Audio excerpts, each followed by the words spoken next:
వసుధాజలంబగ్నివాయువాకాశంబులివి పంచభూతముల్ వీటి యందు రక్త శుభ్రాంశితాయుక్త ధూమ్ర సునీలములు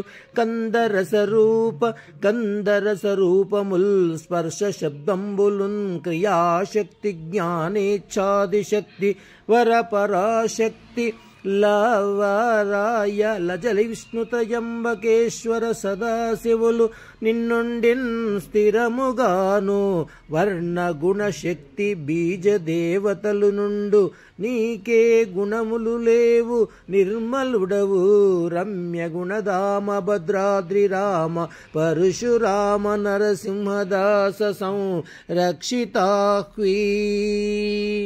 ఈ యొక్క మొత్తము 24 తత్వములు కూడినదే ఈ యొక్క శరీరము. ఇందు వసించు ఆత్మ దేహి. 25వది ఈ యొక్క ఆత్మతత్వంనే దేహి అని చెప్పి చెప్పుచున్నాము. ఈ యొక్క దేహాన్ని అంటకుంటా ఈ యొక్క ఆత్మ ఏకం, ఏ గుణాలు లేవు, అన్నిటికి కూడా గుణాలున్నాయి.